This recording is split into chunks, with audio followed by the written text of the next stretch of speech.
This week, our gospel takes us on a little bit of a journey. We have four vignettes, essentially. We've got in Capernaum when Jesus goes into a private home. Then we've got Capernaum where there's a crowd. Then we have Jesus going off on his own and praying. And then we have Jesus with his followers going other places to teach and heal.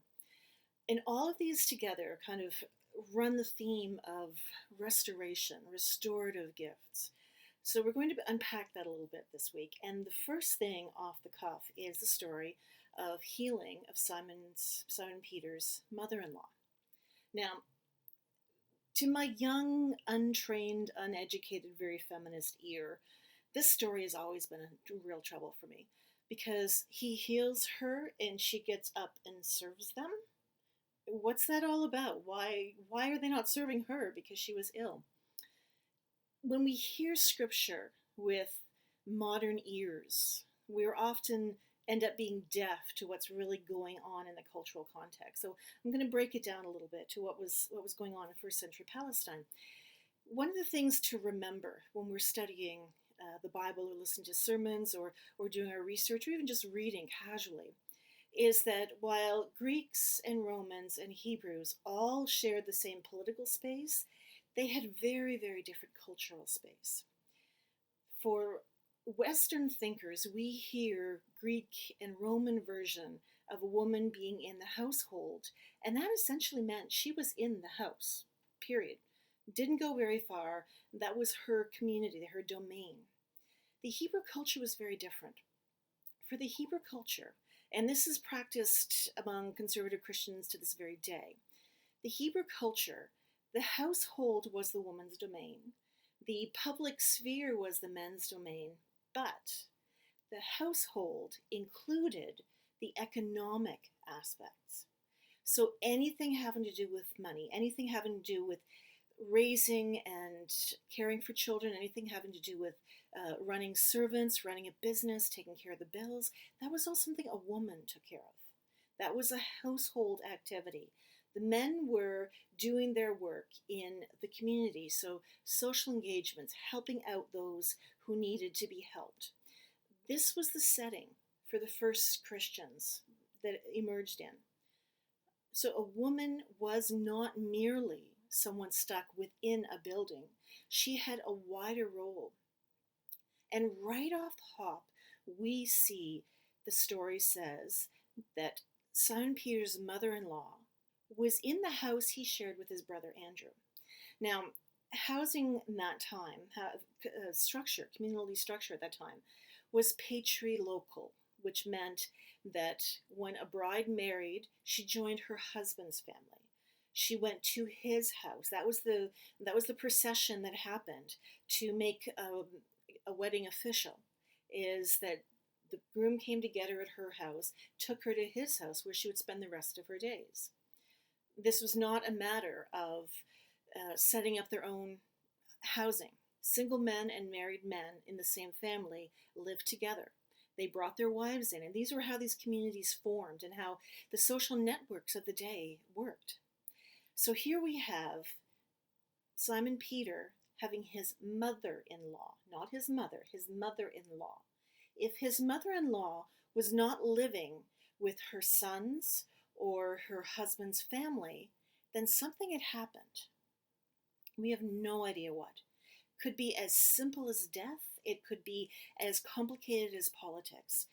But she was in his house, which already in the pecking order put her pretty far down as far as authority goes.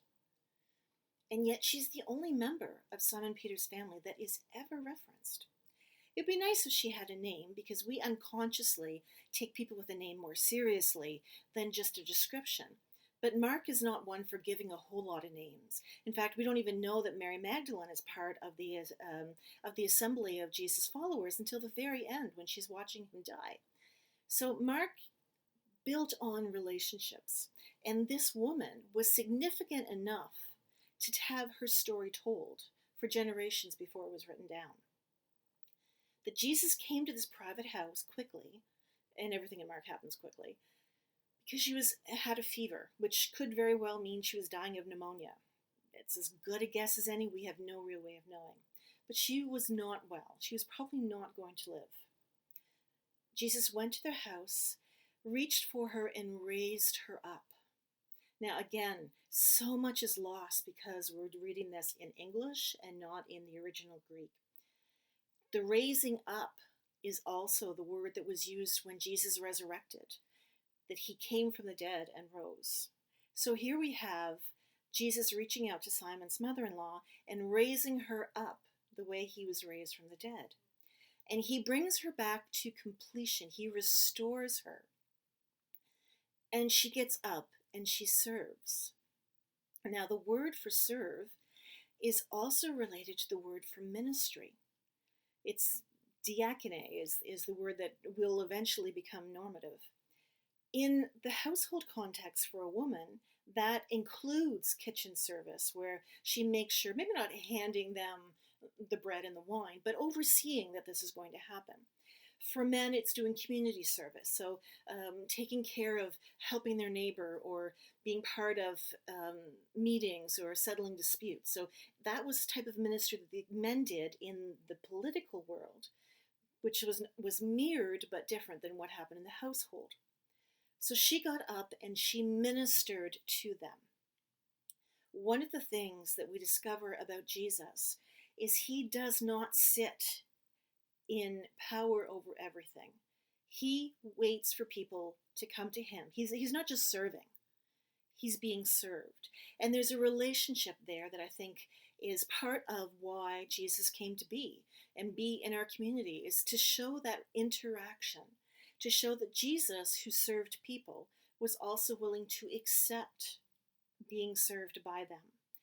This is one of the first references to ministry in the gospel, because Mark's the oldest gospel, and Peter's mother-in-law is the very first woman we encounter in the entirety of the gospels.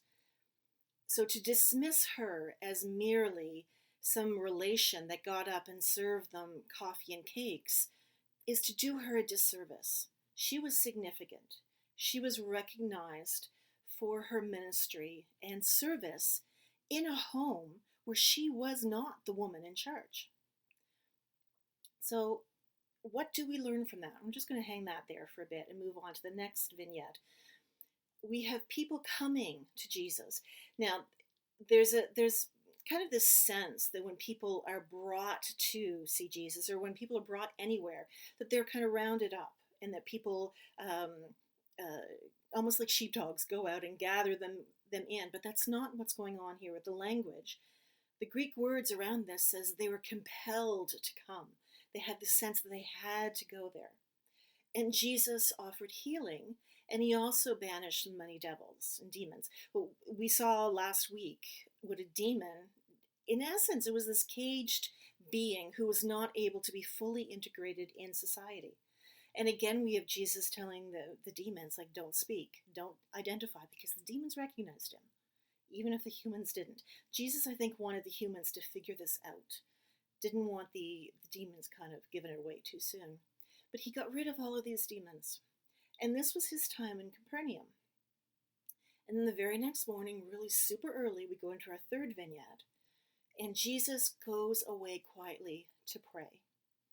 One of the things that comes out of the gospel, one of the quotes often is don't be like the hypocrites and pray in public. When you want to pray, go quietly and speak to God. Jesus demonstrated that on the regular. In fact, one of the running gags throughout all the synoptic gospels, and I think possibly even John, was that Jesus wanted to get away and people kept hoarding him. He had a really hard time finding space where he could come to God and be restored, where he could get his strength back, where he could be in communion with the part of God that we recognize as the Father.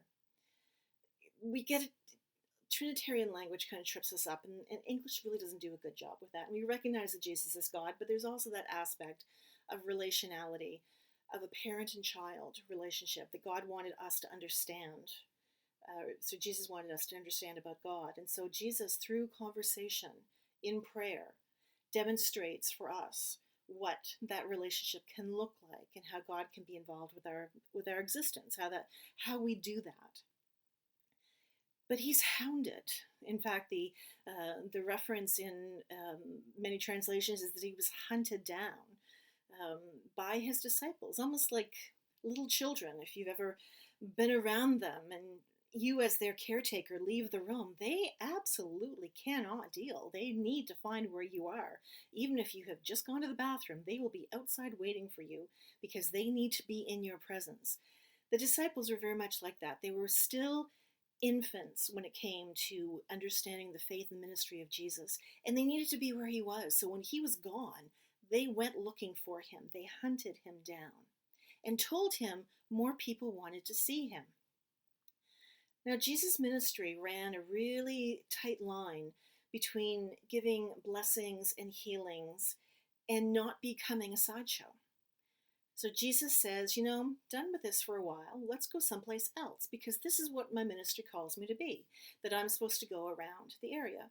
Now, just for fun, I Googled the area of Galilee.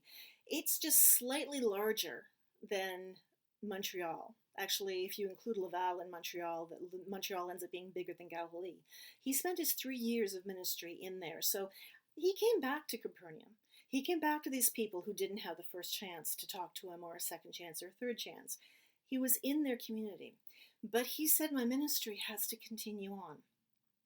So these are the areas of ministry that Jesus is talking about: healing, prayer, contemplation, ministering, and then the final one is preaching and teaching. Now, it talks about Jesus preaching and teaching in a synagogue, and that's another word that needs to be unpacked, because, again, the modern ear hears synagogue, and we think the Jewish equivalent to our churches. It wasn't like that in the first century. In fact, the history of the synagogue is kind of in doubt. No one is quite sure where they emerged, somewhere between the Babylonians leaving Judea and the Hellenists coming in and taking over Galilee and Judea. Somewhere in there, the synagogue system was created. And the synagogue is basically a Greek word meaning assembly.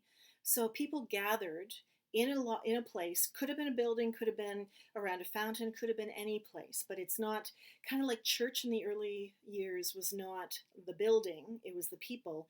The synagogue, the assembly, was not the building, it was the people.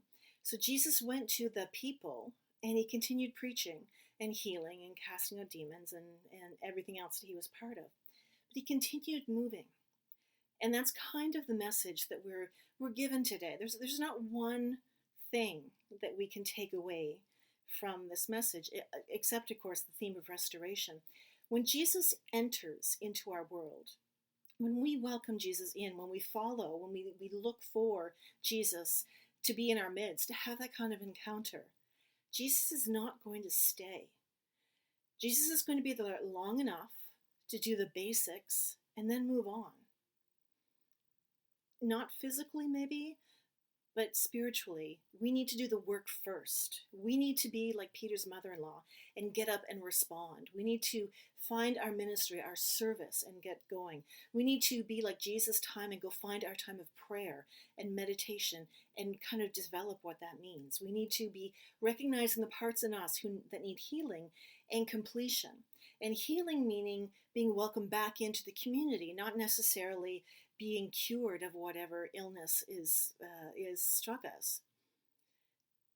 The life of Jesus, the ministry of Jesus, the opportunity to encounter Jesus is not going to be something that is a comforting place to be. It's not going to be something that is a one-shot deal.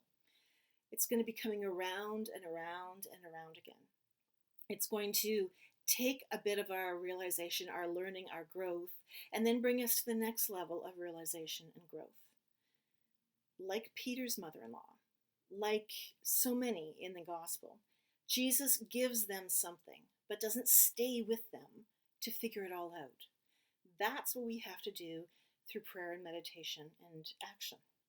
And as we head into the last weeks of Epiphany, next week's going to be transformation, then we're going to be getting into Lent, a time when the pillars of our faith have to rise. The pillars being giving, praying, studying, and fasting. Fasting not necessarily meaning giving up food, although it can be. Separating ourselves from a behavior is fasting. Separating ourselves from a negative behavior to go to a positive behavior is fasting. It's not merely deciding you're going to give up chocolate for 6 weeks and be done. It's meant to be a prayerful exercise of doing without so you can develop something else. We're preparing for that this week as we see Jesus exemplify his ministry in these 4 different ways. Take some time here to look at your life and how your need in these areas might be defining how you approach Lent this year. What is your healing requirements? And remember, healing and curing are not the same thing. They overlap, but they're not the same thing. What demonic possession, what bad things are keeping you from community? What healing needs to be around that? What do you need to stop doing? Or what do you need to start doing? Where do you need change? Where do you need to get up and minister? And where do you need to retreat and pray? Go over the scripture again. Find moments of relatability. And then really spend some time meditating. How can we meet Jesus' behavior in all of these vignettes? And how do we use those experiences to get us closer to God?